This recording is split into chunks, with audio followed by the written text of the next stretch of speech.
So Daniel, how did our project fare at competition? In competition, our boat came in 8th out of 11. It did pretty well. It floated. It held 702 grams, or about a pound and a half, which when we did our math for the boat's weight, we figured it's about 86% of its own weight that it was able to hold. So we think it did pretty well overall.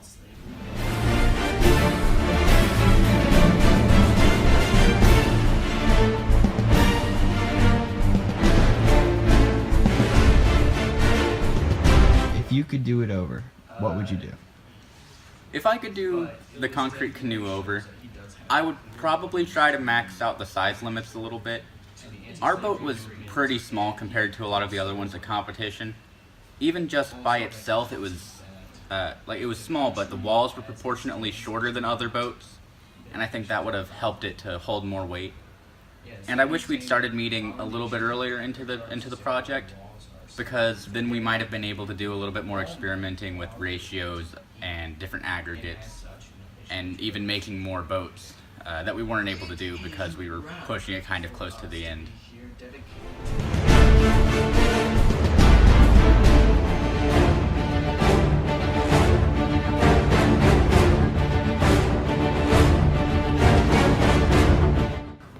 Marcelo, can you provide an overview for the design cycle with our project? Yeah, so first our question was how to make a concrete canoe. And the way that we essentially tackled this was with research first. So we used multiple forms of research, mostly through books. We also used one website that helped us find the adequate information in relation with the ratios of aggregate to water to cement, and the dimensions for the hull and what would be most effective. So after we developed a lot of research, we started to imagine what we could do with that research, and we started basically starting the principles of prototyping at that point by drawing out what the dimensions might be, the best dimensions, obviously falling under the constraints. And after that, we started prototyping. And with our prototyping, we started creating multiple different sets of concrete canoes made out of different types of aggregate. What we kept constant was the ratios for the water and the cement ratio. And the aggregate was the only thing that we changed up.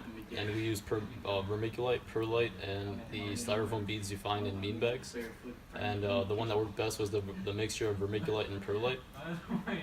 So some of the design challenges that we faced and kind of struggled through were mostly based on trying to find the adequate ratio and the adequate hull design in order to essentially make a floatable concrete canoe that can hold as much as it can. And the way that we addressed this was mostly through more and more research. And I think that if we were able to test out more prototypes, we would have had a stronger concrete canoe that could hold more.